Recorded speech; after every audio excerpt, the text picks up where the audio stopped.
botika ko comparaka ngai na Yadouma, ngai na Tutala, ngai na Yani, ngai na Nathalie, nous sommes la même mère.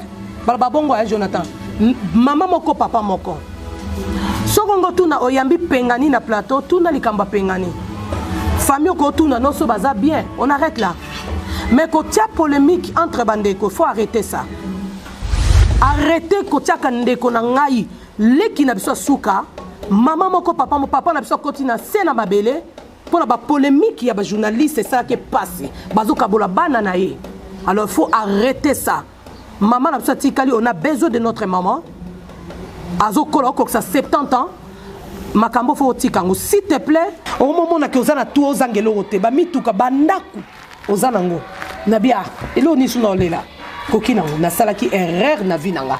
Wana oloba sur moi, pas tous les makoma. Mais zaki erreur. Ponzamba peso likabo na ye. Ya mutu ya beaucoup de personnes ba luka likabo wana. Yo apesi yo, yo sko komo négliger. Ansani, nzama tikio, atikio. C'est pas humain. Mbatimo wazo ko appartenir ou ba partager ba moment fort. Ba relation na bino zandeni. Ba relation na pampi na Nathalie, ba relation na pampi na Annie, ba relation na na sens wana oui, expliquer encore bon mon cousin ndozo ba bon comprendre te. Moni nani na nde tozala bande ko na to na biso malamu. Toza bien. Na lo baka wana. Ne belo msuno baksatin, ta na biso bien bande ko nga Yadouma ya Tutala, tout ça la biso to na so bien. Se retrouver na carrière solo. Mais carrière solo à Nathalie et tu réalises sur la musique chrétienne. Hein, et comme dans la musique profane. Automatiquement moi vide mon retikali parce que ceux qui totalement bien Nathalie le roi moi mon obinatika yo parce que vous avez besoin message en les kanga vraiment notre préféré bolo babino likambwana te moni ata Nathalie vide ata Nathalie boye na ningite botika nanu bolo bano sur moi moni question on a vraiment la linga ngote ke mutalo ba ata la boye pona ta on répondre M sous bat baro balo na ndenga mabe na boy ko blessé ba c'est toto ça fête to ça la fête na Nathalie vous savez mais tango o ba na Nathalie ndé mutu mususu Nathalie za la famille c'est ma petite sœur moi na musa suka yani Yadouma ya Tutala ya Martin yani nga na 5e moi na suka eza Nathalie alors faut tant bolba bon ça la bolier ensemble na Nathalie ndé bo compter à part faut arrêter ça na lingite leka na lingite na loba likamoke aponi musique amokili biso to sepela kite beto sepela que je vais passer non eza choix na ye oui mais choix na ye mais hasio koyo kangate alléluia les meilleurs moments les meilleurs moments le meilleur moment de ma vie. Pour la santé de votre époux, la solution est là. Grass Light. Grass Light, elengi alo poso ya mwasi africaine.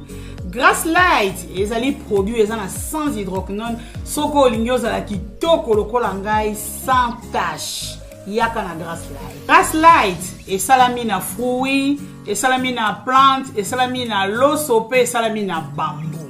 Mafuta kitoko o ezongangisa loposo lokola ngai, ozana tache te, ozana ride te malgré âge na yo. Grass Light, tozana mafuta pona nzoto, bongo tozana gommage, tozana le de visage, tozana sérum booster, tozana savon pona kongangisa loposo. Contactez Grass Light, composez le plus 49 176 21 99 49 42. Grass Light, elengi ya loposo na mwana Congo.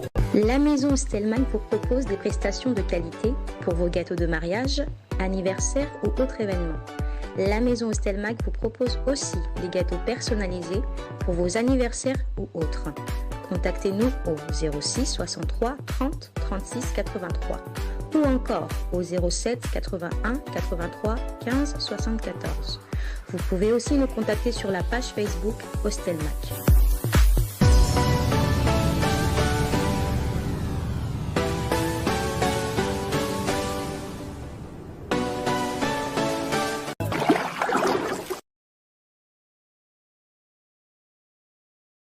Makamba ko bouger et sili.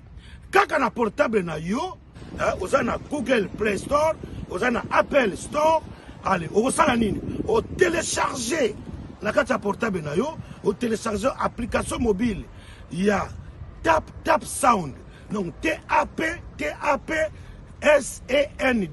Allez, niata toleka. Au côté ba coordonnées bancaires na yo. Au tindi mongo na yo na Congo. Sans frais. Bandeko tala ba chance. Oh, frais d'envoi exacté. Sans frais d'envoi. Bato baza na Congo. Bako zwango. Bongo. Na Orange Money.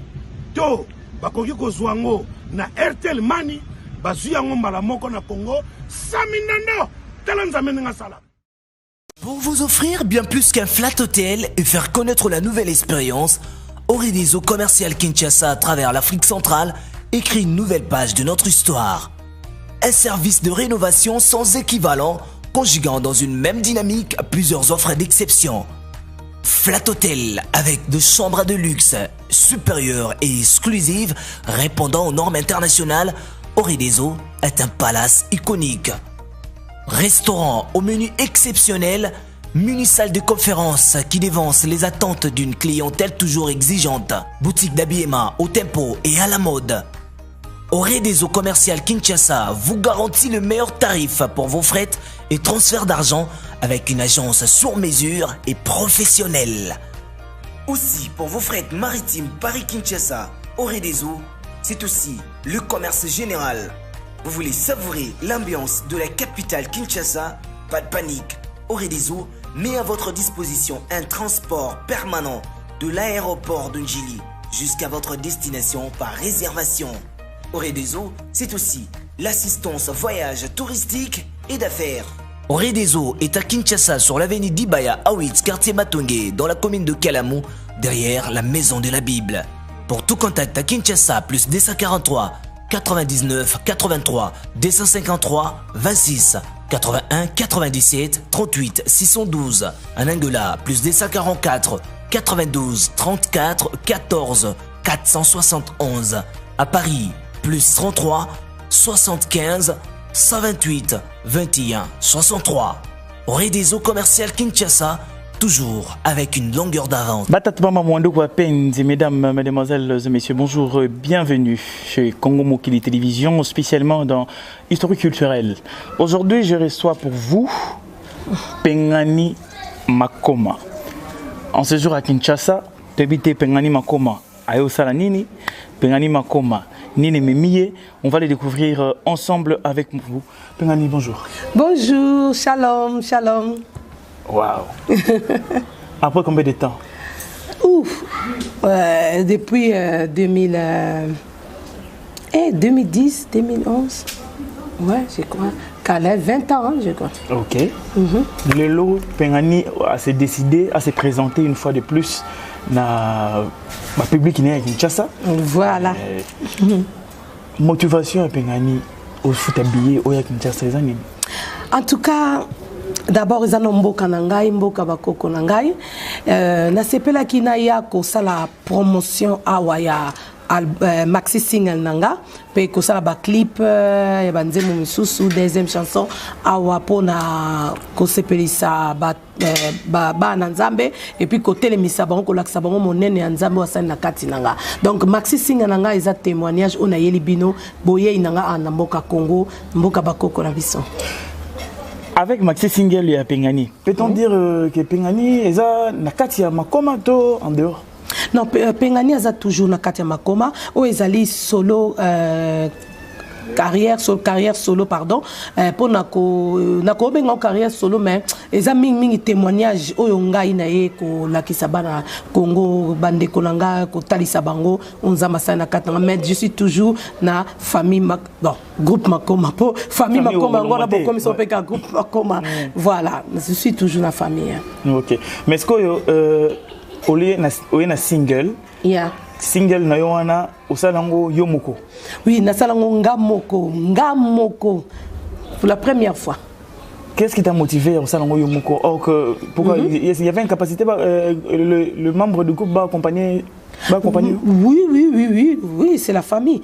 Il y a Adouma, il y a Martin, il y a Aniba, il y a Nabango. Mais problème des Alinde, Nalinga qui vraiment kolakisa bateau que Maxi Single Oyo est un témoignage ezali hanga ezali ndonga moko na yemba ngai moko na laksabino ke ndenge nzamba sali na kati na ngai ndenge nzamba kambi ngai pour la maxi singelo esalami mais ba moi ba aide ya ba ya pezala ki tia boye koto sala boye ezala ki nango toujours c'est la famille. OK. Est-ce qu'il y a un producteur derrière Oui, producteur Azali, producteur Bienvenue Pungi.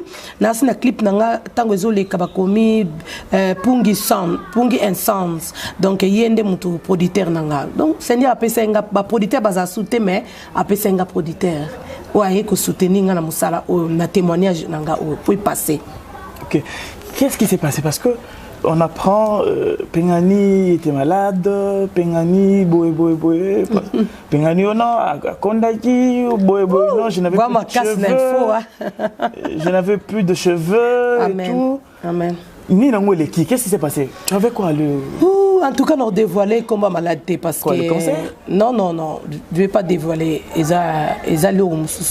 Donc na ko ba kombo mon côté na ko ba psycho na maladie nini, mais na ko sabino kaka que ezalaki na bela ki makasi parce que zaki ba négligence amuke pour na pas nanga négligence en étant ekotaki maladie yaki ko attaquer nga yango na senga na bato mingi na koma ko maxi singole ye pour na koma ote ya bato ke bon négliger musana nzambe te bolamu e futaka vraiment bolamu e polaka te témoignage nanga oyo ezali parce que na utai ko bela makasi il fallait qu'il na kufa na janvier 2021 oyo vers les 15 si je me trompe pas les 16 ou les 15.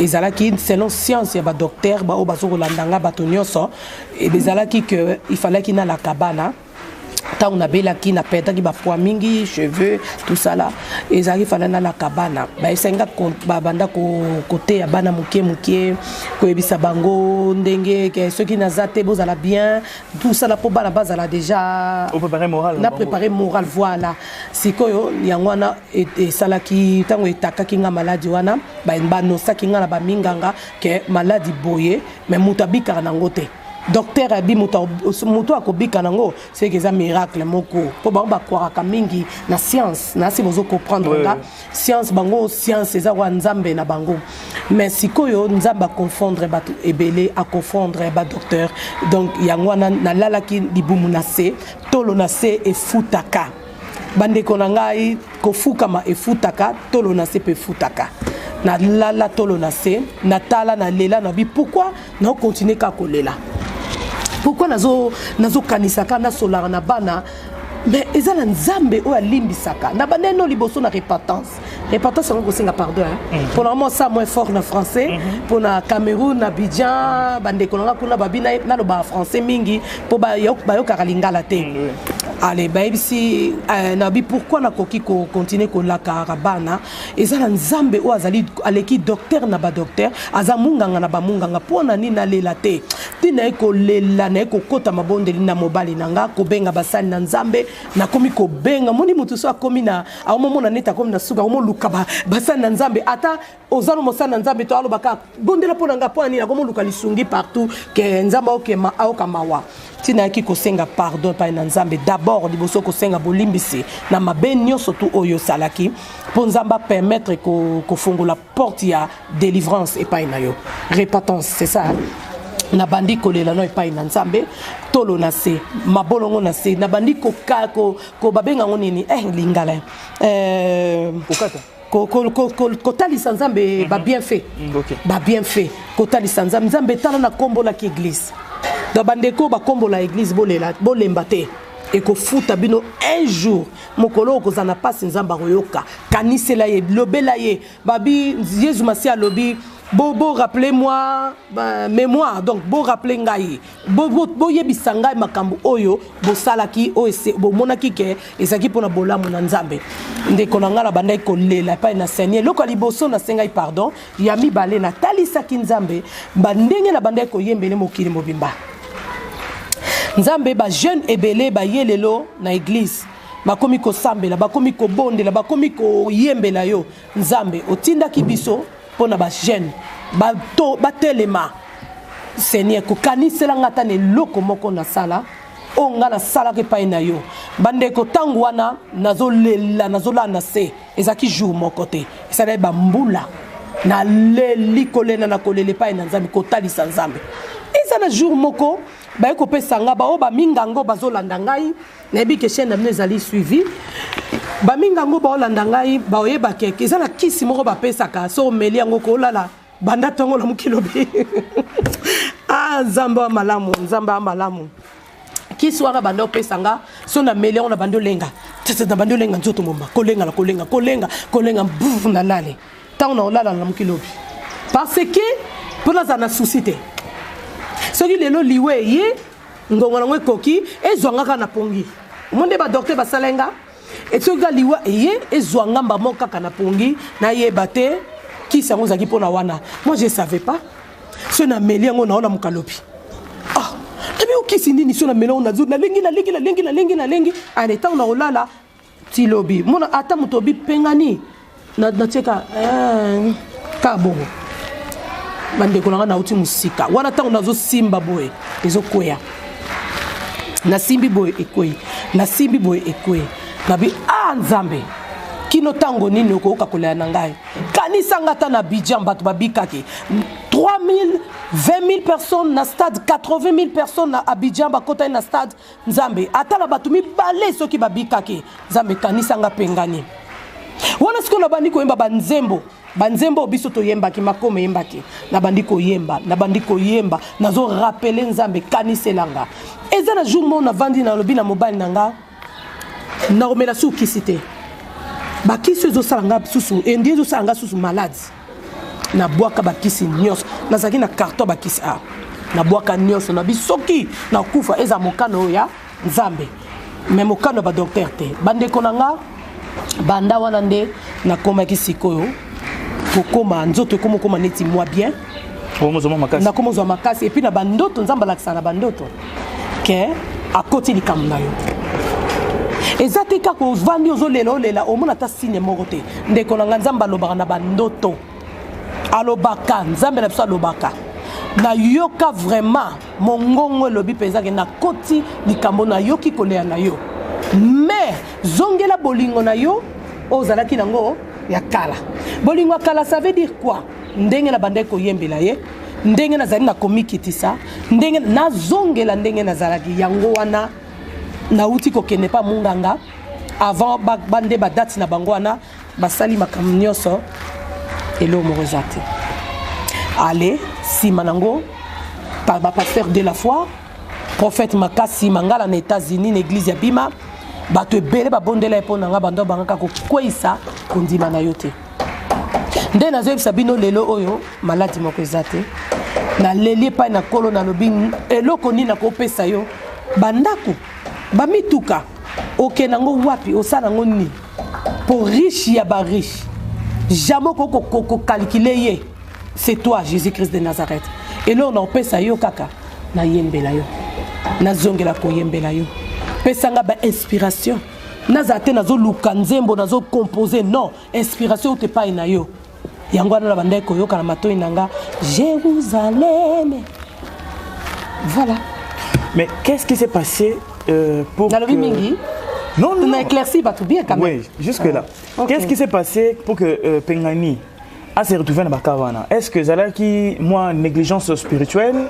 Est-ce que Pengani Azalaki sous na lignée ou Azaki nango libosote?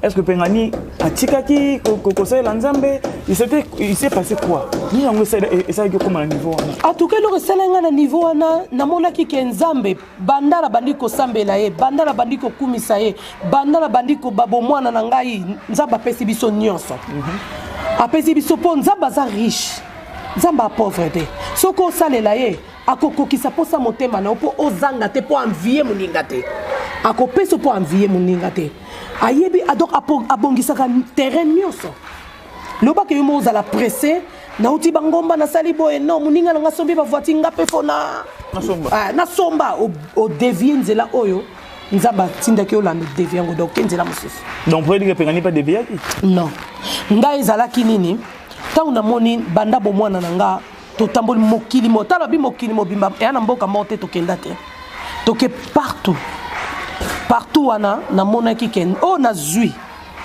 o sina simi na bo pona ngeko ke OK na koma ko lemba banda na âge ya ba 8 ans ti na bali Naboti, nazaka ba concert, ba voyage, nabi, oh, je suis fatigué na lembi. Tant na lembi wana, elo ni yak. Na mo s'en foutait, oh, le nom qui na prière te na lembi, oh, na vanda nga, oh, ouais. Tant au salé loko wana, au fongoli ba porte. Au moment na kozana tout aux angelo te, ba mituka bandaku, aux anango. Nabia, elo ni suno lela. Kokina, na salaki erreur na vinanga. Wana alo ba sur moi, pas tous les makoma. Bengani. Nabi, ah, c'est fini. Nakomi. Donc, au moment que nasi bak bazo comprendre nga so o lembi na musana nzambe o lembi diable kotaka. Amo peso kilo ba pongi au mon église ça sous na lembi nga. Je déjà. Non, ça me nga na ndako ah, na tia dim. Ah, dim ah non. Ah. Ça kana koti. Na yoka pesa pa neti masas. Ngala kanti ba policier ba otambo na nzela obenini masasa yoza kini malade batikeli semence. OK. Nzambe la tsanza ba bolingo webini tunde la bande otia mutu makasi wana koloba loba na lembi nanga na oyemba sute sumta benga pengani ça va. Oui ça va. Donc on a pourquoi bobenga nga pengani, je veux plus être pengani nazala ata mambweni ata nini nzambalimsa ata Nadine na mona kende comme déranger nga. Pourquoi? Est-ce que le fait que vous la pengani vous allez qui pour yo comment qui charge? Non, ça qui charge te mais la lembaki. OK. Na lembaki na besoin pe na kende marché normal. Na ke poso mama lala normal. OK. Na ke pe na tuti soki pondu de batutaka na tuti pondu pe ke na ke na sombi ah mama pondu liboke combien bani donc na lingaki na na viwana oui. OK. Na ke pe muta ebinga te. OK. Na otambola à l'aise muta ebinga te. Le fait que otamboli donc na comment na bi non na ngaza j'en ai marre. Mais zaki erreur. Ponzamba peso likabo na ye. Ya mutu ya beaucoup de personnes ba luka likabo wana. Yo apesi yo sko comme négliger. Ansani nzamba tikio atikio. Tango nzamba tika mutu. Eh ndeko nanga. Ya passe. Tu as vécu ça? Na monango. Na moni yango. Yango na nzambe wana malamu. Ah bolingo. Tunyo sotu na sala kana limbi singa ona facilité. Parce que abolingo alingati mwana ni moko beba mwana ni abunga tala voix on nzamba pesinga tala oka ba témoignage abatu voix na yo na bande ko c'est pas liboso ah merci nzamba kumisa mais si après tant que moto sanga pengani tant que mon négliger likabola nzamba ça les passe batu beba olela nazana mungonga pengani nazana mungonga ya PM pengani makoma mais nzamba pesanga mungongo na yemba mais apesi mutu moko bo pengani yango wa mona ngo ah, ça, atikio nan. Bah frappé. Amen. Voilà. Lelo pengani na Kinshasa, pengani toujours na kati ya makoma. Amen. Quelles sont vos relations de manière générale entre vous genre Annie? Quand on parle de lingala, vraiment, moni lingala na Congo comme bunga. Mutunu surtout comme baka français. Lingala là na faisait lingala. Ma relation na bino, hein? Donc entre bino makoma. Lo lenge na zani na famille na ngala bande konanga. Na kati orchestre, wana na beta na obeta. Obeta sko orchestre. Oui, parce que la famille makoma orchestre, famille makoma wono kotisko vie privée. Nabi les makoma. Ba makoma. Hein? Na ndengwana ba relation na bino jusqu'aujourd'hui parce que ça fait un temps makoma est vraiment down hein? Yeah. Ah, donc ils sont vraiment down donc quelles sont vos relations na bino en instant? Na soki makoma net soto kubeta ka musique ben ba relation na bino ba relation normale en tant que ba humain batimo bazo ko appartenir ou ba partager ba moment fort ba relation na bino zandeni ba relation na par Nathalie ba relation na par Annie ba relation ah na sens wana oui expliquer mon ka bon mon cousin ndozo ba bon comprendre te moni nani na nde tozala bande ko na to na biso malamu toza bien na lo ka wana ne bilo msuno baksatin to na biso bien bande ko nga ya duma ya tutala la biso to na so bien. OK. Aujourd'hui Nathalie du jour au lendemain Nathalie a se retrouvé na ngambo mosusu a se retrouvé la carrière solo Ndeka na Isakio. Non, non. Non, non, j'arrive. À se retrouver dans la carrière solo. À se retrouver dans la carrière solo. Mais carrière solo à Nathalie, et tu as sur la musique chrétienté. Et comme dans la musique profane. Automatiquement, moi, vite, moi, je parce que ceux qui t'ont bien, Nathalie, le roi, moi. Mon obinati kayo parce que vous avez besoin de message en les kanga vraiment nos préférés bolo babino likabwanate. Moni ata Nathalie vide ata Nathalie boye na ningite botika nanu bolo bano sur moi. Moni question na vraiment la linga ngote ke mutalo ba ata la boye pona ta on a répondre em sous bat baro balo na ndenga mabe. Na boye ko blessé bato pour le moment na beat moko kaka ya témoignage pour ba o bazala bopita ba cas grave ba e ba kenzamba bikisaka. Donc relation na ngana ndeko na nga pour le moment na Sabino biso nyonso toza bien. Toi bien, c'est un tonton lia foufou ensemble, tu lia foufou ensemble. C'est un tonton ça fête, tu ça la fête. Na Nathalie, vous savez mais tant on ba na Nathalie ndé mutu mususu, Nathalie dans la famille. C'est ma petite sœur moi na Musasuka. Yani ya Douma, ya Tutala, ya Martin. Yani ngana 5e. Moi nan Tsuka eza Nathalie. Alors pourtant bon lire ensemble na Nathalie ndé bo compter à part, faut arrêter ça. Toza famille biso famille eza sacrée singa famille katanarate. Donc ceux qui batu ba linga ba kata singa famille ba toza bokati toute la nation. Pour la famille là toza ebele. Famille makomba ze belé pas seulement nous. Misu baza na matete, misu baza na njidi, famille makoto ebele. Donc faut pas kolobake tous les makomba bosolaka. Est-ce que na Nathalie on dirait Nathalie za mutu mususu non? Azali qui n'a faut arrêter. Botika makambona vraiment là ba journaliste ming na leki toujours bozo sa kaka likambona polémique. Il faut arrêter ça message les cas. Toko tombola Jésus-Christ de Nathalie, Jésus-Christ de Nazareth pas de Nathalie be Yadou mobé tout là. Non, faut pas faire ça. Oui oui, mais non non, ça c'est vrai, Nathalie fait partie de la famille. Oui. Elle restera de oui. La famille. Oui. Mais deux autres bêtes solo sur le cadre musical, hein? Non, on a préféré tout le bon côté. Ah, donc comme on n'a pas pengani mais ça passe pas. Non, na lingite les cas, na lingite na loba likamoke aponi musique amokili biso to sepela kite beto sepela que je vais passer. Non non, ils ont choisi. Oui, mais choisi mais mukolo yambaye leki nanga tunaye. Est-ce que bandegolo ba sepela est-ce que mokile tunaye? Ngai pengani je suis toujours na makolo nzambe na sena mabolongo na ye malgré na sakina ba négligence amokie nzambe na ngai yokelinga mawa. Alors parlez de moi. Na bi koza pro, parlez de moi. Penganika non le bagi oh je passe. Voilà. Donc on peut passer maintenant. Si quoi ça système on lobby likambu moko ekotingate passe passer. Donc voilà. Changer mususu.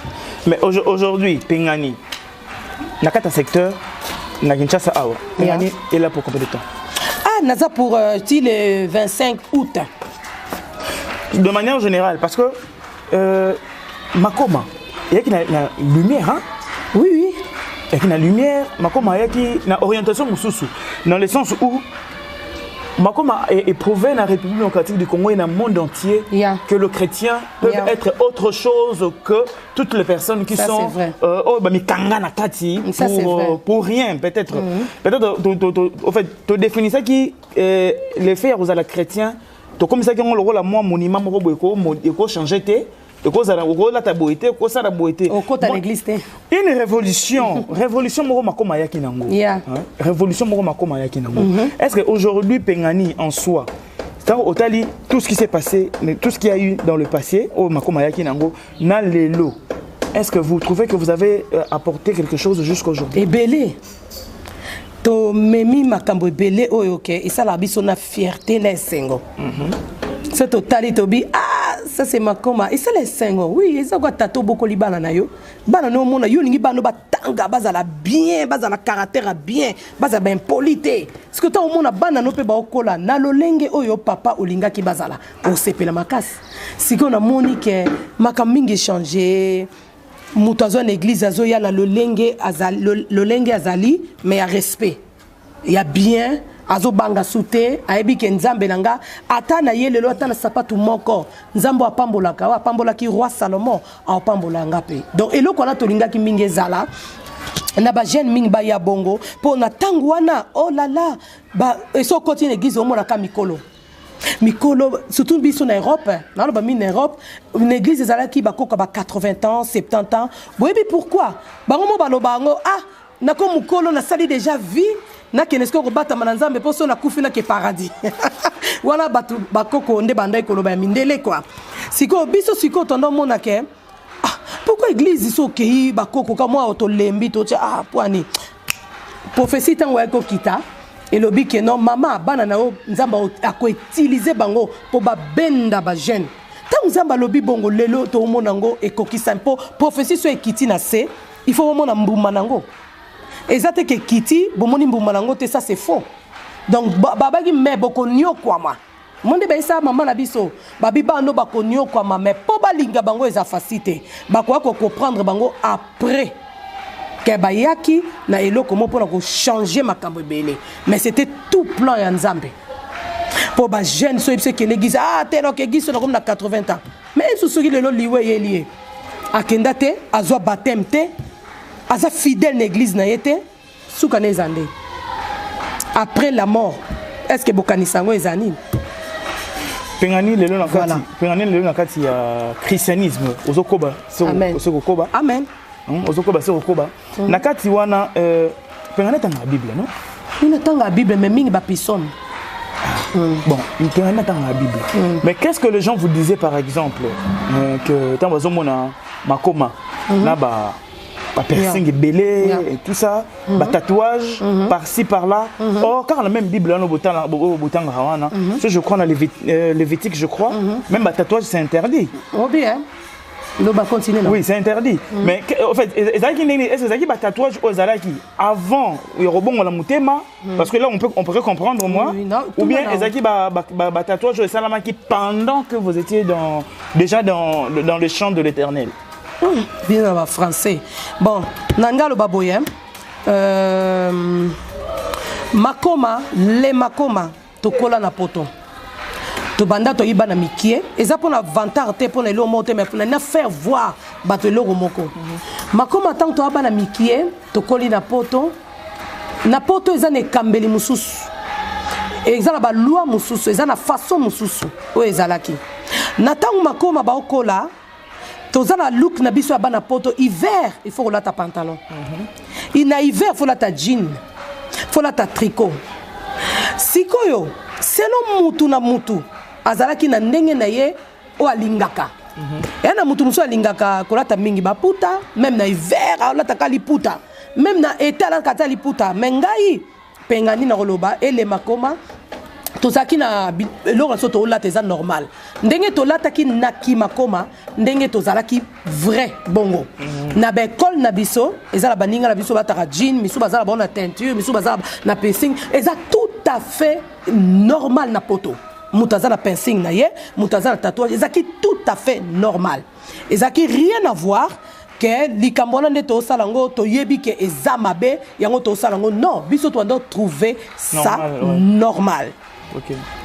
Mais tozalaki bato oyo o nzambe utiliser pour nzamba za capable bandeko nanga ko utiliser même moto aliboma moto aza moto aliboma façon latina ndenga za la ko lo pe message moko o telemi po lobi oh mais moto aza moto aliboma ndenge ni alobenga message moko za très important na kepe na ndako na moni pe makamba lobi salami donc nzamba utiliser que pourquoi nzamba utiliser nzamba capable d'utiliser même niama ya rolobelo likambo même les makoma na ba piercing na ba tatouage a utiliser kibiso na ndenge ye moko lingi mutakolo banzambe te ko utiliser ba makoma te po bara ba tatouage yo nani yo te maliboso nzambo lobake ko utiliser yete azana droit ya tout pa ko sala bande kwa roi David misu bazaki na ba paquet misu bazaki na makambo bele ba suke milai ba nini mais nzambe iko pona choix na ya poni ne roi David eza choix ya nzambe aponi na utiliser ba makoma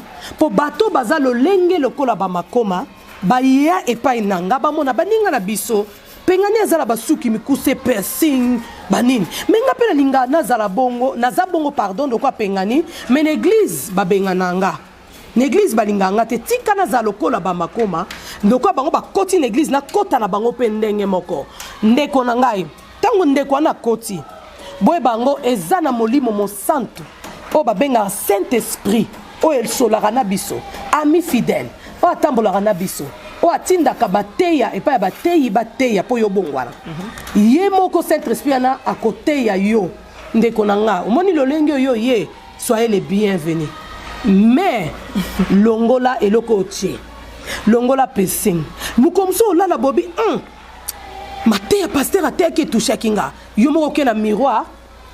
C'est ce qui s'est passé avec Bengan. C'est ça. Saint-Esprit zebiso na lolenge tozalaki pour ye moko ebi ko changer moko na moko selon son désir. Bon oui, oui. Selon son désir. Yangwana message makoma baela ki yangwana boya lolenge bozali yangwana tondo loba nzamba talaka moteba atalaka bilamba te tonde ko loba ngona ba na ndenge moko bato bazali na mayela molimo fallait pas comprendre mais Congo mobimbe boya kibiso. Oui parce que ça va tumuso ba oh nzamba talaka motema talaka bilamba te mais loko sali en sorte loko sali ke ola telamba nza motema na yoti. Congo mobimbe balobaki ba pasteur mingi balonda ko lobake boya ba makoma te bolinga bango te bon biso totala kaka Saint-Esprit on ko kotinda biso to za lolenge wana yimoka bien changer biso to ko kotika la bon tetina komi koko mena tiaka tenti Saint-Esprit yebi na ngonga na ye a changer yo mais yakandoza na ngonga na ko changer mais faut pas ko bengana message na biso na Cameroun na Abidjan Australie ezaki mingi bo bengana bango te bo tika bango baya ye moko nzambe o changer ka bato ko changer parce que ça va monsieur Zamba le lot tout le monde dans l'église mususu au souhaiter pendant biso balata ka chaînette té au moins la mutusa yebi ka fa qui à une église avec chaînette na balaba la va qu'une église allons les chaînette atiki pa mutena coin et à côté église wana siko ndenge ye moko nazo kamba vina ye quoi ye moko ba église zo kamba na ndenge na bango mo ngala ko kota na ba loi e église mususu te mais na osenga kaka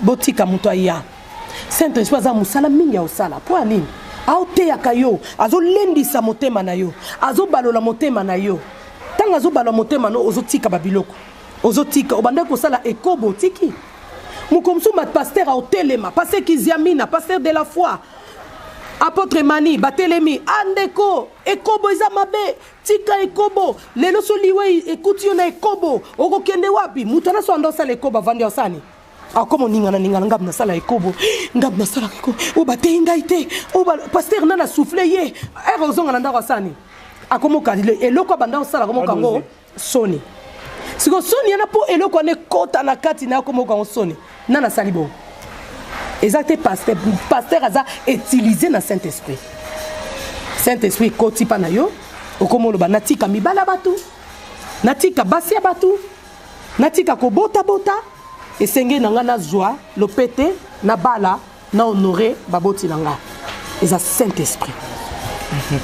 Lelo Pengani na cadre ya ba témoignage comme tu as dit autour de tout à l'heure na cadre de témoignage est-ce que vous avez en relation na ba musicien mo na kati ya République démocratique du Congo relation netiko solo laka ba relation du genre en tant que ba musicien quoi entre bino oui pasteur Moïse Mbiye pasteur Harry Papa pasteur Franck Mouladia pasteur de la foi évangéliste Roger Baka pasteur Denis Lessi batebele non oh baza na cadre ya musique ba featuring est-ce que ça les na featuring oui featuring oui pourquoi pas nga linga mingi batu ba ponelanga na deuxième chanson nanga à part Jérusalem deuxième chanson nanga na yemba nanani ba ponelanga na kende émission moko ba ponelinga batebele donc nga na problème te featuring na boya te mutana aye Pengani na yemba na deuxième album na yo deuxième chanson na Pengani na lingi yo yemba pananga na boya te mais loko nyonso tout bible sengi na biso dans français bon et loko nyonso avant ça là il faut senga nanu Saint-Esprit a cadré a orienté ouais, bon bah comprendre attends Sangai dans le lengalingi. OK. Mais aujourd'hui donc Tozo c'est la Jérusalem. Amen. Donc Tozo c'est la Jérusalem. Est-ce que c'est un peu moins extrait Jérusalem? Problème mais Jérusalem. Jérusalem. Jérusalem. Jérusalem. Jérusalem.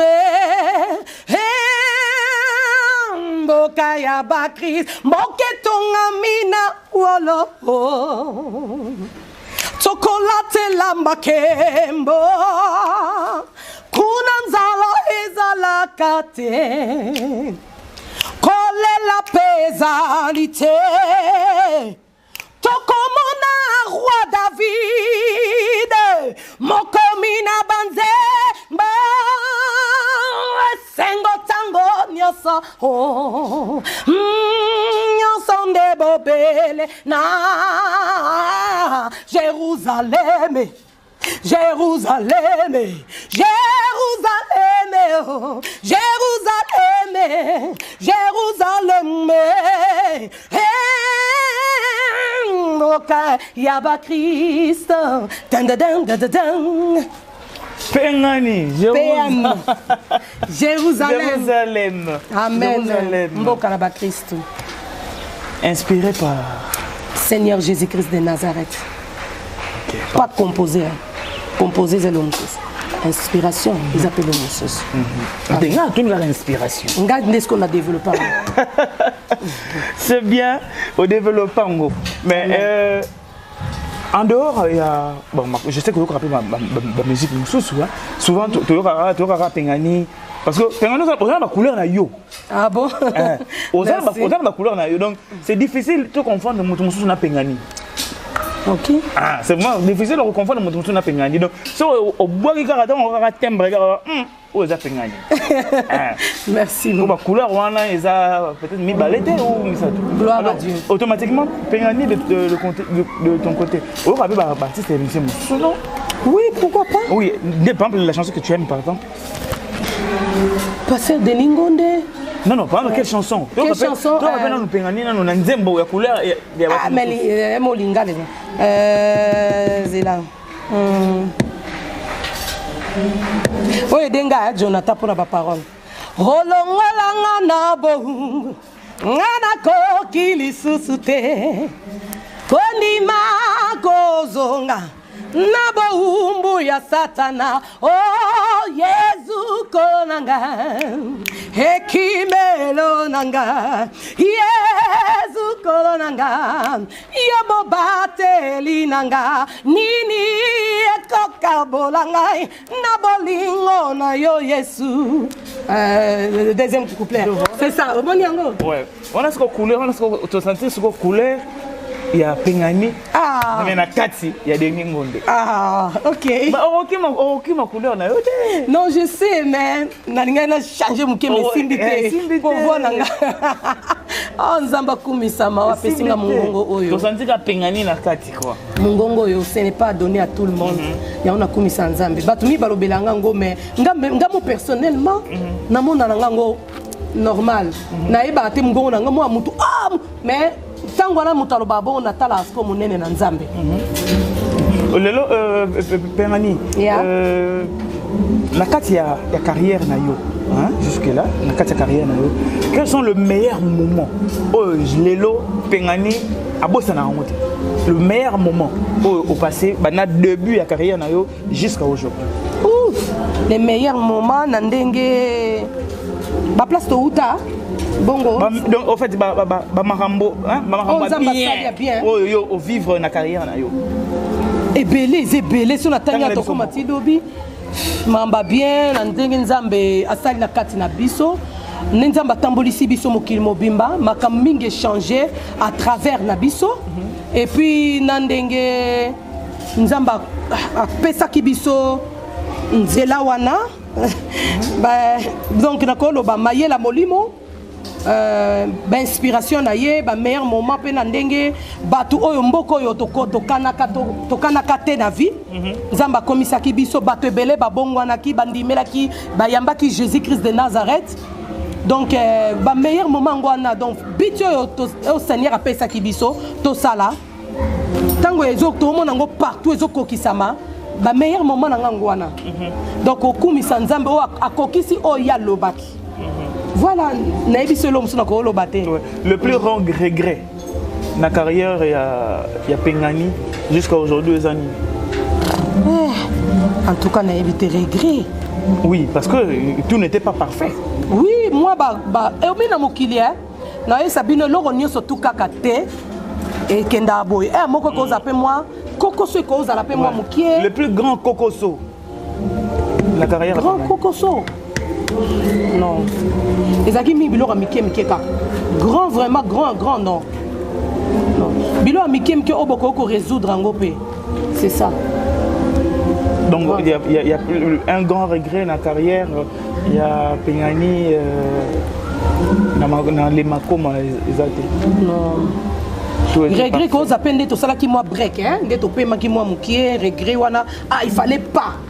Mon liblo mondengo il fallait pas to. Ko bo paiement qui pour nani non. Ndé noté que lo ba mutum babali baboti makambo peut changer pe moi ba tombing ezo pe sana pezate o to linga to kende voyage em sum so boti akete tonto kende voyage em sum to voyager donc ezala ki moi ba responsabilité to komi kokola to komi na ba responsabilité mon réseau balana sous soutena et comment qui ko pesa sous temps ndenge ezala ki vraiment te voilà senga ki moi break on a seconde diable que profiter que à côté ma ramener ndenge là bas qui personnellement pengani na mona que ah j'ai tout na pe mananga. OK. Mesdames, mesdemoiselles et messieurs. Voilà. Donc, ceux qui ont autour aux sur à peine, nous sommes avec Pengani Makoma. PM. Ah oui, Babi PM.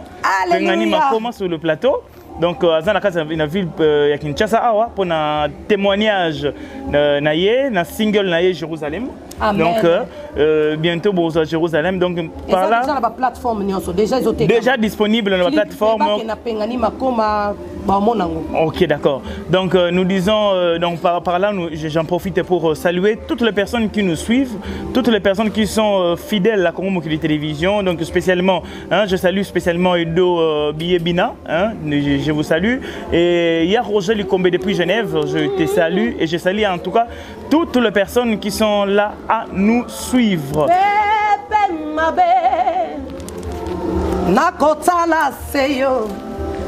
Nakosimba kaka kombo na yo Yesu na elikia nangai nakozwelonga na kombo ya Kristo mo konganga butu na moi kasio koyo kangate.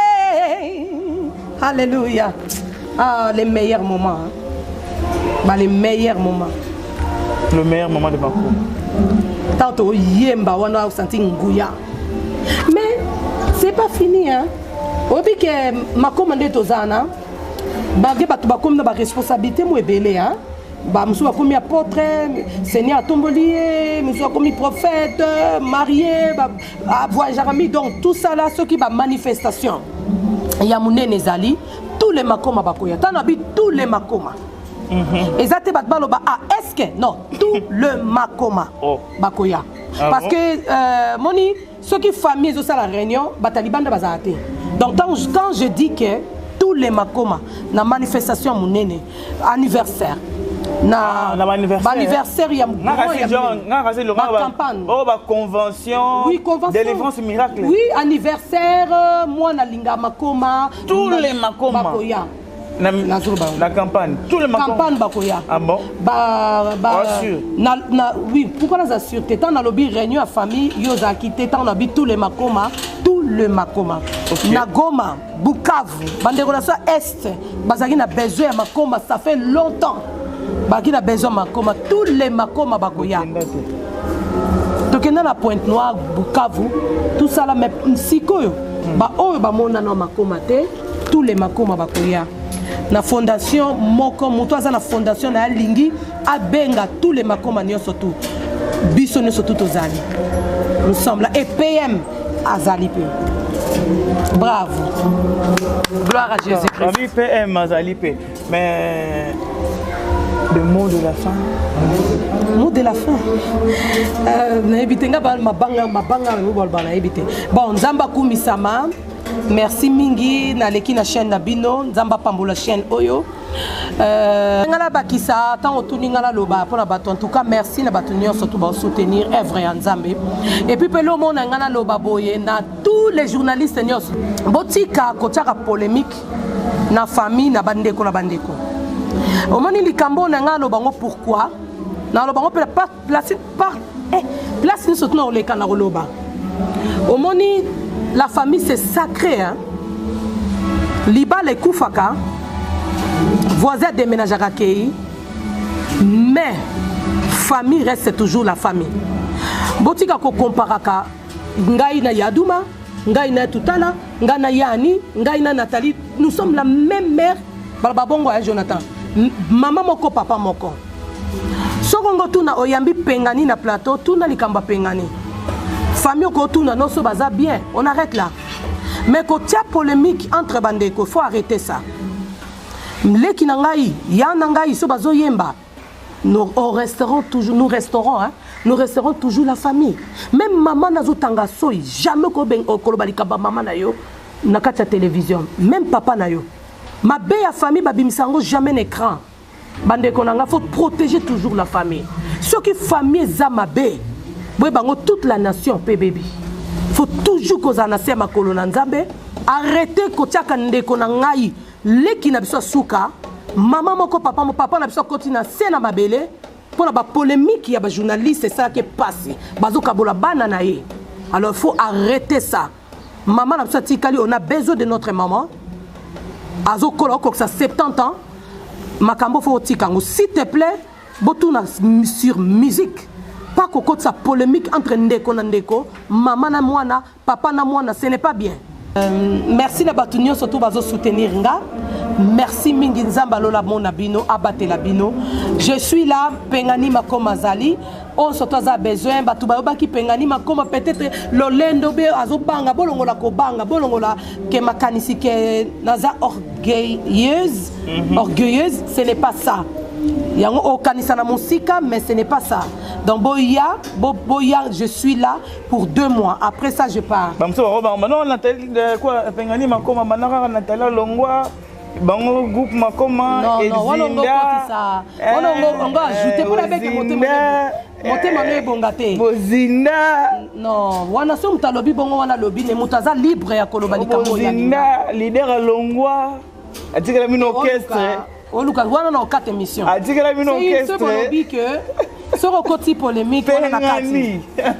Non moi j'aime pas la polémique ana ningangote. Mais non yeb sabino makoma nyoso bazali mbote mingi de la part de makoma nyoso. Voilà, je suis là. Ndeboyoki Jérusalem, clip bimi. Beaucoup tombent la œuvre en Nzambe parce que ceux qui tombent la œuvre en Nzambe, Nzamba robate lo pa opambola yo. A okanisela on attend passe. Amen. Moi rappelle à moi asuka. Natambali na mokili ndeko nanga na zwila bikote na belemi na mokili ndeko nanga na zwila bikote kasi lelo nga na belemi epai na ye natamboli na mokili oyondeko na zwila bikote na belemi epai na yo kolonanga yako pesa biso kimya na mokili ya wose yako pesa biso kimya mokili oyo. Voilà.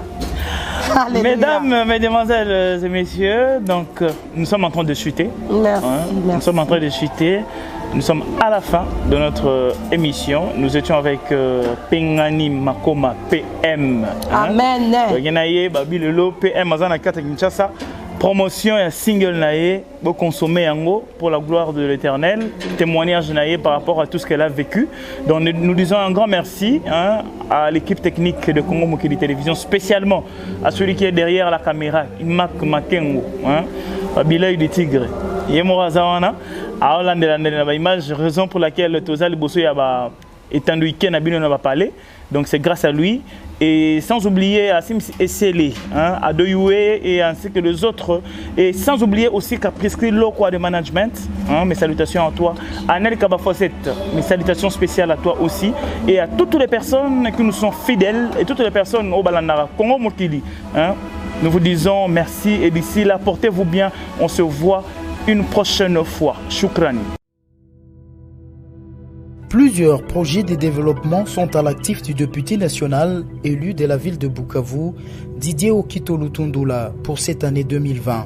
Proche de ses électeurs, le vice-ministre de l'économie nationale a porté sa contribution dans plusieurs domaines de la vie. Dans le domaine de la santé, alors que le monde fait face à la pandémie à Covid-19, Didier Okito, à travers la Fondation DOL, a procédé à la distribution de 15 000 cache-nez aux habitants de la ville de Bukavu pour leur permettre de se protéger contre le coronavirus. Il a également organisé plusieurs séances de sensibilisation contre cette pandémie. Des outils aratoires ont été distribués aux habitants dans le 56 avenue et des séances d'évacuation des déchets ont été organisées dans différents marchés de Bukavu. Dans le domaine social, la Fondation Didier Okito a apporté son assistance aux victimes de plusieurs cas d'incendie enregistrés dans la ville de Bukavu. Ces de Nyamugo et de Funu n'ont pas été oubliés. Au chapitre des infrastructures, le pont Wesha reliant la commune de Bagira à celle de Kadutu a été construit. À cela s'ajoute le pont Rukumbuka reliant Igoki à Nyamiera, le pont reliant l'avenue Tchaï et l'avenue Igoki, ainsi que le pont reliant le camp Bien-Aimé à Essence Major Vangou. L'escalier de l'avenue de l'hôpital général a été également construit. Didier Okito a également apporté sa contribution dans la lutte contre l'insécurité à Bukavu avec l'installation de projecteurs solaires dans plusieurs coins de Moungu et de Nyamugo, quartier théâtre de l'insécurité, pour permettre à la population d'avoir accès à l'eau potable. Le vice-ministre de l'économie nationale et patron de la fondation Okito a également construit des bornes fontaines à Kalingira, dans la commune de Bagira. La belle femme ne peut donner que ce qu'elle a. Didier Okito a apporté une fois de plus sa pierre dans le développement de la province du Sud Kivu.